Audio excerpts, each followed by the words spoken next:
guys, today we're going to be taking advantage of the free cartridge of the week on Cricut Craft Room, which is called a Frightful Affair.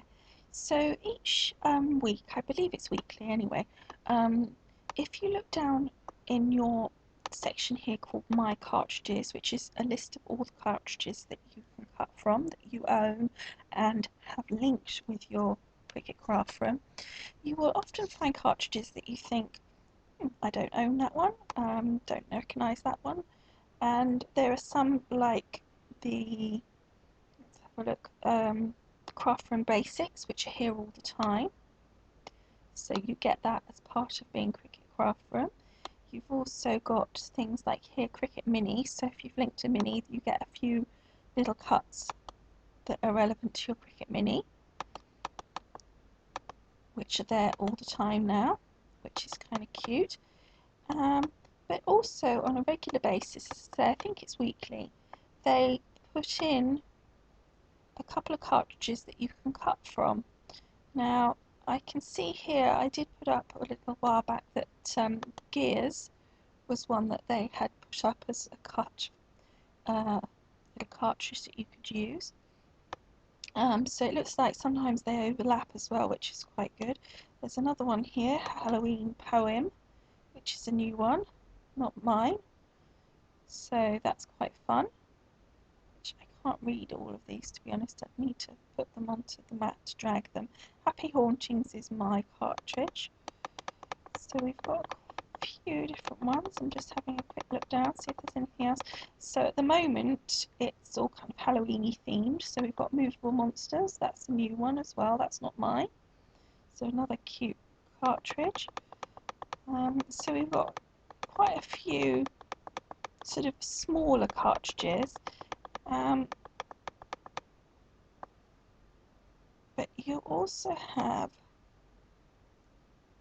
and this week's one is a Frightful Affair, and as you can see, that's pretty much a full cartridge. You've got the layers, the phrase, the shadow, the silhouette, the font, and the font shadow. So you've got all sorts. The whole cartridge is available to you. So it's really good fun to be able to, moving a bit quick for it, to make use of these cartridges, because you can only cut them when they are on your list of My Cartridges, and as I say, that's when Cricut make them available to us to use for free for a short time only. So it's always worth having a quick pop in and out of your Cricut Craft Room to see what the current cartridges are. And as I said, there's always one main cartridge, I believe, one full cartridge, and then looks like there's quite a few little bits and pieces, odd cuts here and there that they put up as well. So I thought it would be fun to make use of this cartridge and cut out an image from our Frightful Affair cartridge. So I really liked this one here with the cats. So I'm going to pop that up on there. And it's already got the layers all in one cut here for you. When you click on layer, there's no layer to it. And if we go back to basic, when you click on the shift key, all you get, if we wait for it to catch up, there's quite a lot of cutting files here, is you get this half over the top of this part, so it's kind of all in one. Let me show you. So there you kind of get the, it's this with, let me take it to a nothing so we can actually see it better. There we go. So you've got basically the RIP and the cat cuts and everything all in one go on this piece. So you can cut it as one, or you can cut it as layered, is essentially what you can do there. Then having a look at the phrase for this button here, let's see if there's anything particularly relevant. Okay, that's not looking like that's making any sense right now. Well, that's because we're on the shift block still. That was our layers, so that's an RIP. See here, and then we've also, as you saw back up here, we had our Halloween poem cartridge. Now, what was on there? Let's have a look. Oh my. Wow, that is stunning. Isn't that absolutely gorgeous? Oh, I should want to use that one as well now. Oh, I've been moving it instead of making it smaller. Hold on.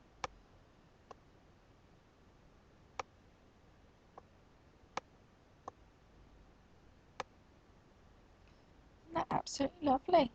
What a nice cut that is. A nice border it would make over on a scrapbook page.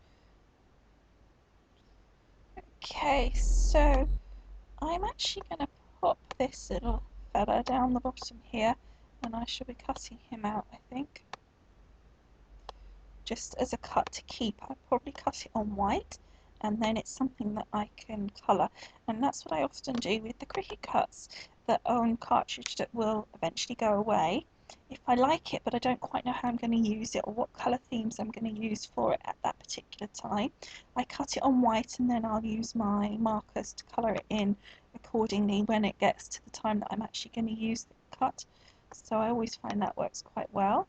So now let's going back to our main image. It's at height 2.5, which gives it just over 4 inches wide, but of course that's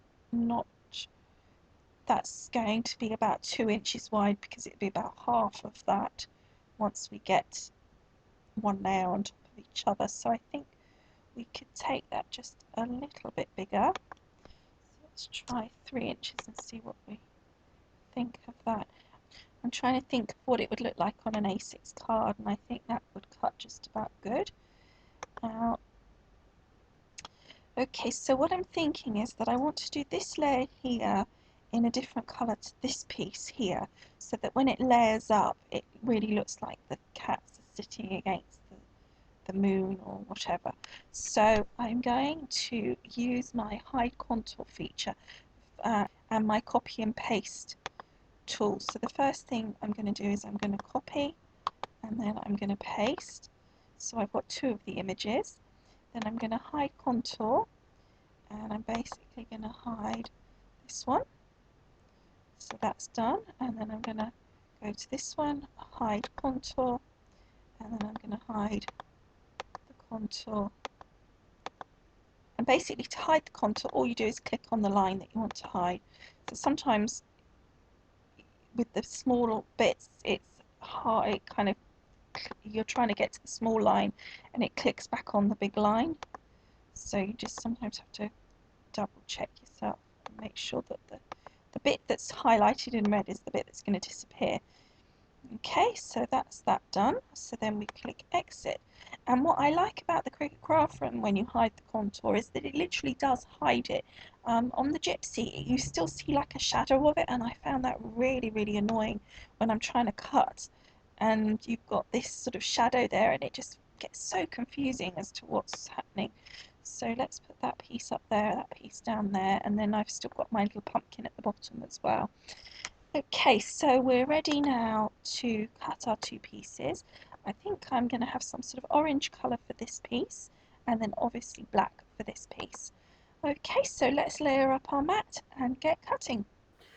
Okay, so we're at the Cricut Mini. I've loaded up my mat. I've got this gorgeous orange, which is an American Crafts. It's cardstock, a piece of black card, just a scrap that I had, and some white at the bottom for my pumpkin. So just switching that on. Let it sort itself out.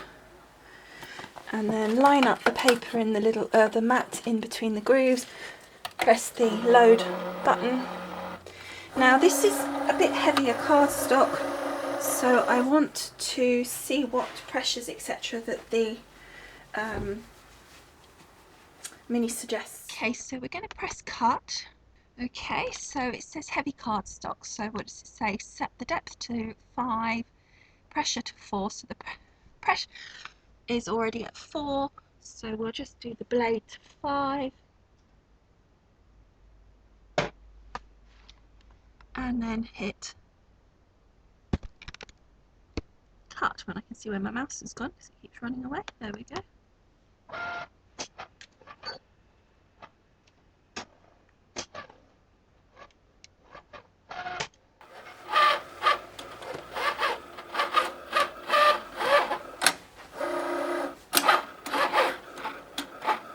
Cutting now, so we'll just unload the mat, and you can see how that's really, I think the mini really cuts detail a lot better.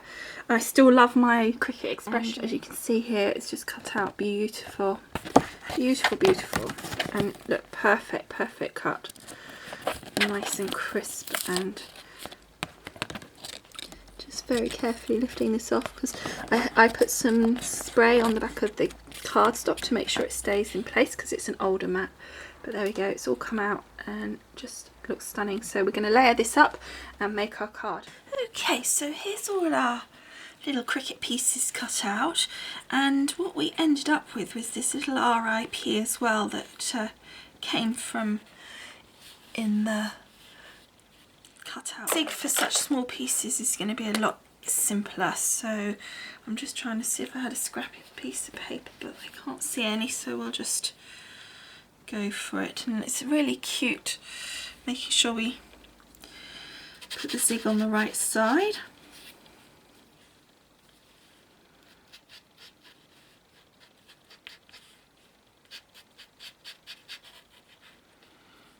And then position that. Don't forget your zig will dry clear. And we're gonna zig on the back of this. This is a bit of a this one. It's a bit old now, but there's still plenty in there. It just needs a bit of a bashing now and again when it gets a bit old, just to remind it who's boss.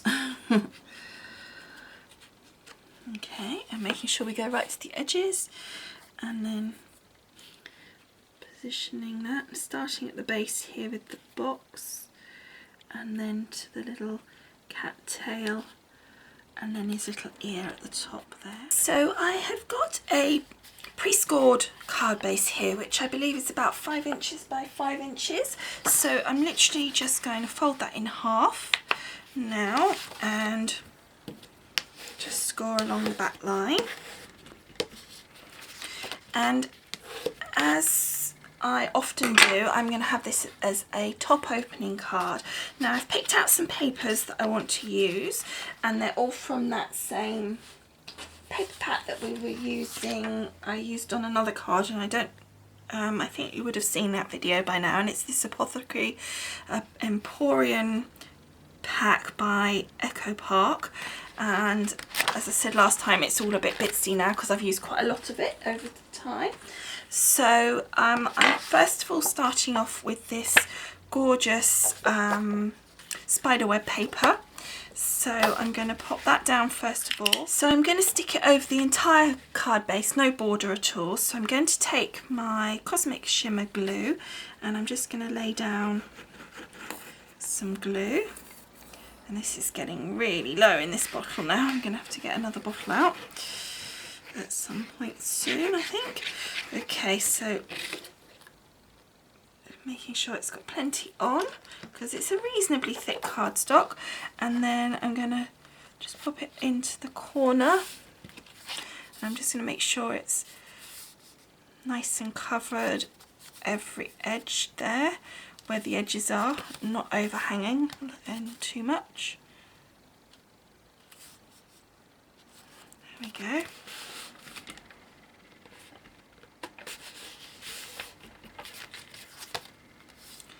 And then just taking my scissors, I'll just make sure that edge is stuck down. Actually, before I do that, I'm going to take my little roller and make sure that's nicely stuck, and then take my scissors and just cut off the excess. Okay, and I'm going to keep these little pieces because I might use those on the inside to decorate up the inside a little bit. Okay, so that's the front of the card done, the base of the card. But in order to do the next part, I need to actually kind of work backwards. Normally we would continue layering up our matting and layering, but because I've got a specific piece here and a specific size, I need to actually work from this and work outwards a little bit just to understand exactly what's what with the sizing. So I'm going to pop my card to one side for a minute, and I'm going to grab my next piece of paper from that collection, and it's this gorgeous black and orange text paper. So I'm going to position that with my cat in the corner here, like so. I want it reasonably tight, and because that will give me room to build my layers outwards. That's our cat layered on there, and now I'm going to get, oh, just whacked Daisy with the paper trimmer. I didn't realise she was sitting behind me. I'm just going to get my black cardstock. I've got some scraps laying around here, so I'm hoping to find a piece that will be big enough. That looks like that'll work. And then we're going to mat that onto our black cardstock. And that's our little cat image done there. I think that is so cute. So that's going to go in the centre here like that. So then we need to do our next layer, and that's going to be, not that black piece because it's far too small, that's going to be here, and it's this another piece of the gorgeous cardstock, and that's upside down, so that's going in there. Obviously I've got to cut that hole off. So let's measure this. This is actually a 5 1/4 card square, which is a bit strange. So this is 5 1/4 square. So if I took this down 1/2 inch each side, was that about, I think that was about what we were kind of showing here, kind of like that amount. So let's just give that a quick measure. It was actually nearer 3/4 inch difference. Okay, so I was just fiddling about trying to work this out in my head, exactly what I needed to cut this to. So I want to cut my black piece. This image here is 3.5 inches. And my card is 5 1/4. So if I cut my black piece to 4.5 inches square, that will give me enough around to go around my image, but also still show enough of the nice cobweb paper. So let's cut this to 4.5 inches square, and then obviously I'll take that other one down just by the orange, just down by a very small amount, like 1/8 inch or something like that, just to give us a tiny bit of black around the edge.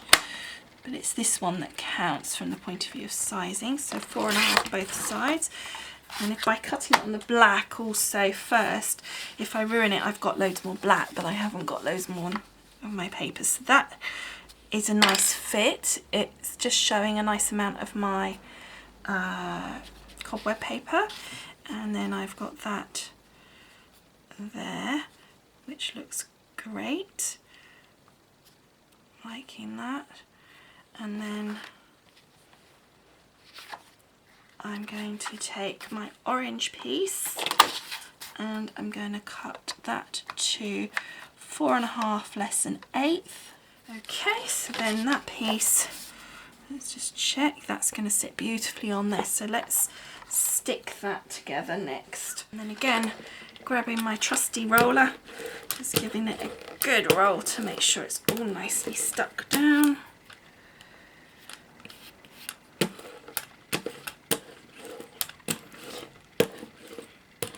Obviously don't do this if you're using the glue gel, because it will squelch out everywhere if you've done that. So okay, that's that there, and then that's going to go like that.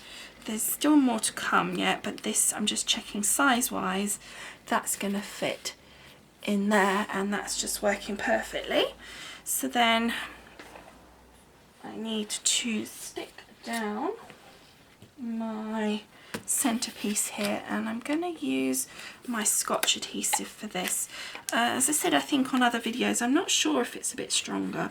Somehow I feel like it might be, but it's probably actually the same stuff. But I'm just popping it in and making sure that's the right way up, and making sure this is the way up that we want it to be, and then just centralizing it, yeah, that way, on our paper.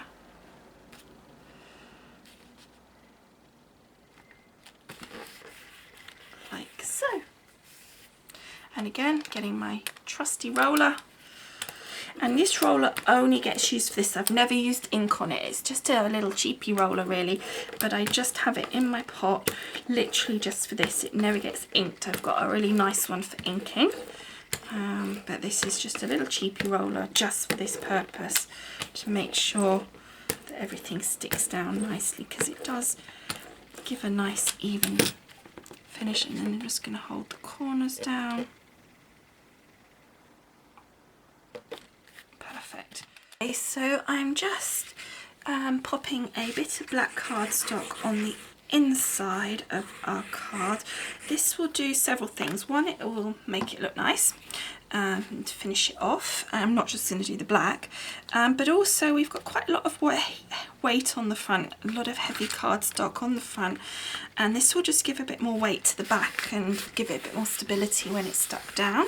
So we're going to stick that piece down, get rid of all the glue that was on my hands and just rubbed off. Okay, so I thought I would use this circle that I'd cut out. It was actually another Halloween card that I made, and I thought that that would look quite cool. It gives them somewhere to write, and more importantly, from a kind of stability point of view, it gives it a little bit more strength. So then I'm just going to nip those edges off.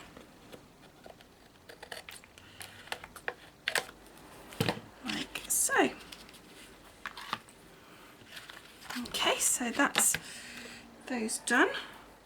Okay, so the last thing I want to do on the inside is take some stamps and stamp a sentiment on the inside. I'm also going to do one on the little cat's moon thing there as well. So I have to say I'm not sure which sets these are. One is my pink stamper, who unfortunately you can't get these anymore because she's not producing them anymore unless you're very lucky. And this one will be pink Cricut, which you can get. I don't know if you can get this set again, but she's still doing the stamps, so I presume they'll be around or something similar, and there's no name on them. The newer stamps, she's put the name on the bottom of the little acetate so you can see which ones they are, but these ones unfortunately not. So I'm just thinking whether I want to curve this little sentiment so it matches kind of in with my curve of my little circle there, and it says have a spooktacular day. Right, and then I'm just going to take an archival ink pad. I really like these for stamping sentiments and things. I don't know if I have to say I've got to do some investigation about inks. I'm not very good, as I think I've said on numerous occasions, about understanding the differences in the inks, but this archival to me seems like it will work really well on fine stuff, so and fine detail better than some of the other inks. So it comes out really nicely, if you can see on that. And that's the first time I've stamped with that. I haven't even prepped that stamp, so as you can see it's come out lovely. So then I'm pop that one back, and I'm going to get a stamp. I'll just pop that to one side, and I'm going to stamp on my little putty cats there. Okay, so sadly the one I wanted to use doesn't fit, so I'm going to use this little boo stamp from the pink Cricut set again. As I said, I really like these pink Cricut stamps, and I'm just going to pop that down on my little... I love this little Fiskars stamper. It's really helpful, especially when I do it upside down. It means you can get things nicely lined up without you know, hovering and moving because the little pads are all ready to go. There we go, nicely inked up, making sure it's nowhere but where I want it to be, and then popping that. As you can see, you can hover before you go down, and then you can be sure. Now I'm making sure I'm giving it a nice good press because that was textured card, and again, look how gorgeous that has stamped. Yeah, I'm really pleased with that. That's come out exactly how I want it to be, even though it's the wrong words. Okay, so we've got my two things stamped, so we'll pop these both to one side now. They'll be drying off while I go on to the next section. Okay, so the next thing I want to do is create this band to go across the card underneath my element, and what I want to do for that is put some of this orange washi tape along the centre of this band. Now this is Anna Griffin, I think it's self-adhesive, but I'm not sure, but anyway, an Anna Griffin border, and we're just going to pop this along the centre just to give it a bit of the orange colour. I'm just going to fold it underneath, and the same the other end. I'm just going to see whether I want to repeat the process. If we're careful, we could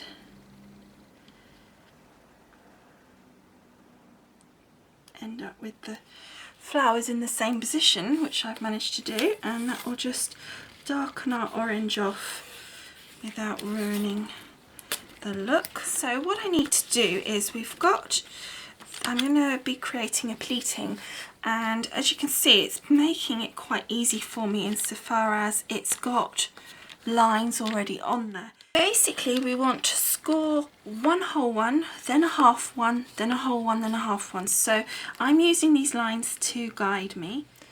So I'm going to go down here and just score. Let's put this up against there. Oh, that doesn't work. Score along this line here, and then I want to score along this centre line here. So this is my half one. Then I want to do a whole one, so that's one half is to there, and then another one is to there. So we're going to score along this centre line here, and then we want to do a half one, so that's going to be to here. And the key is actually to keeping up which ones you've done. And this is like the baby one. Okay, and then the half one, which is really at the end here. It's not gonna have a lot left, but we'll score it anyway. Okay, now you can see we've scored all the way along. Ignore that crease there, that's just where I bent it, where the sticky back paper is coming away. But you can see all the way along we've got two close together gap, two close together gap. So now we need to fold these, and it might be easier to work on this side. So let's think. Actually, I don't think it will, because I won't remember what I'm doing. So the first fold, you're going to fold back on itself. Then the next one, which is just here. So the of the two that are close together, the first one is your mountain, and the second one is your valley. And what we need to do is score these before we do any more, because I think that will make it a bit easier. Okay, and then, so you've got your mountain, then your valley, and then you've got the next big gap and the first one of the pair. So that's going to be your mountain. And then the second of the pair is going to be your valley. And then over to this one, mountain, valley. Pairing again, first one's the mountain, and this is just a rough fold at the moment. We're going to come back and score it properly. Valley, first of the pair is your mountain, and then a valley. Same again, mountain, valley, mountain, valley. Okay, so now we're going to just pop these and we're going to start just scoring along with our score tool to get nice sharp creases. So we're going to do this side first and then we'll come back and do the other side. Make sure I'm doing that the right way, yes. So just really give them a good score because you want nice sharp creases. And the same on this one. And then you're going to flip it over and then you're going to come back and you're going to do this side because that's the other fold.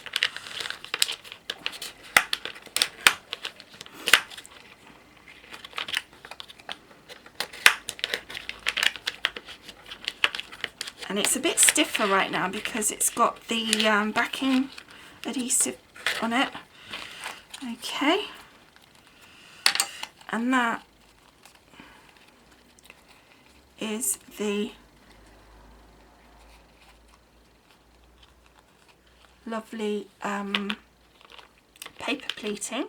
Okay, so that is going to fit across the centre panel quite nicely. As you can see, it really shortens out, and if I had done it sort of more 3/4, 1/4, it would have been a bit longer and that may have worked better for me. But you know, that's fine. I'm quite happy it fits perfectly in the orange centre panel, so I'm pleased with that. So now I'm going to peel the back off, which means I also need to peel that washi tape off, unfortunately, off the back. There we go. And we're going to very carefully just start to stick our pieces together. So we're going to stick the first one like so, and then the second one, and that's the advantage of it being double sticky back, I mean, because it will help you stick it down. Obviously these pieces don't stick together, but it's the back. I'm going to pull that right down and try as possible to kind of keep it going straight, because that often goes wrong as well. Okay, so then this is going to go across. Now at this point you could sew this down if it wasn't self-adhesive, but because it is, I'm not. So we're going to stick this down across the centre of our orange panel here, using this self-adhesive that's already on there to hold it in place. And then you can either leave these bits kind of loose, or you could just put a drop of glue to hold them down. So that's our paper pleating complete, and I think I just want to move this edge a little. There we go. That's better. And the same on this side. This one has got a little bit of, hasn't got any adhesive on this edge, so I'm just going to add a little bit of adhesive on this edge, because it wasn't there. And then just making sure it's nice and straight. There we go. And I think that just looks so effective, and you've got a really nice dimension on it as well. So the last thing on the front, I think actually, not the last thing on the front, the last part of the paper elements is our little topper, and I'm tempted to put it over to one side actually and have some bits coming off, because I think it's showing off that lovely paper pleating. So I think I'm going to do that, and I've got some black pearls pins which I'm going to pop in my element here. So when I stick it down, I'm going to put a couple of those in, and some other pearls as well. So we'll, first of all, we need obviously our trusty old glue gel. So let's find that, because this is going to be quite a bit of height, and this piece does not want to stick down. There we go. I think I might put some of this adhesive. Oh no, it's stuck now, isn't it? I was going to say I'll put some of that adhesive on it, but it seems to have stuck down nicely now. Okay, so we're going to put this glue gel on, and obviously the most height is at the two ends, but we still need a reasonable amount in the middle as well. Just going to see where that's going to come to. I'm just going to put a little bit in this section here on the actual pleating there, but just to help it along a bit. And then we're going to put a nice big blob each end.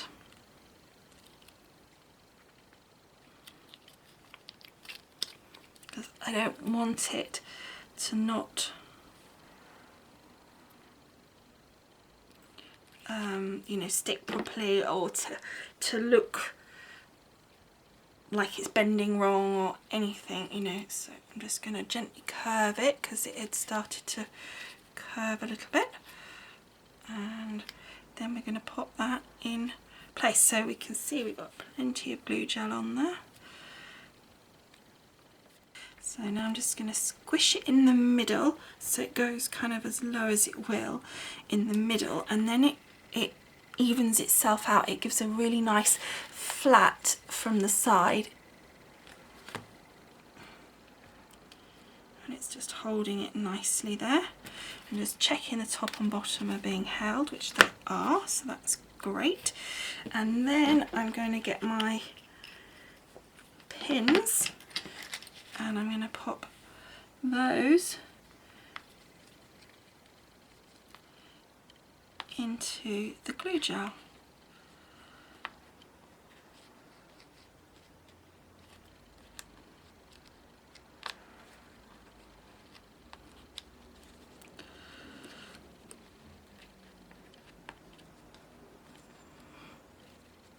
And then just straighten it up where it goes wonky. So there's our pins in.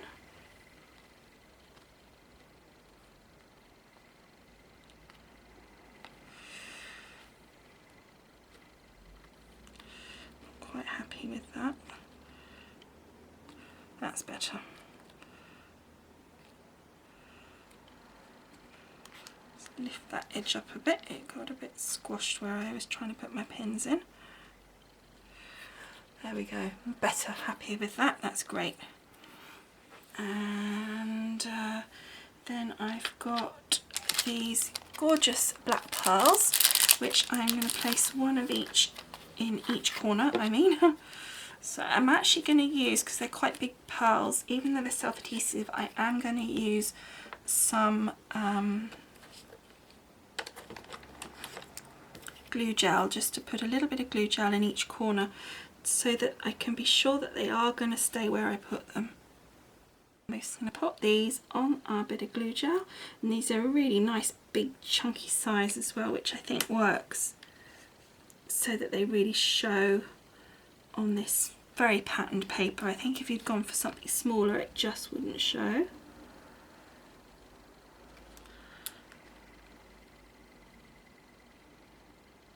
There we go. So that, I think, is our card finished.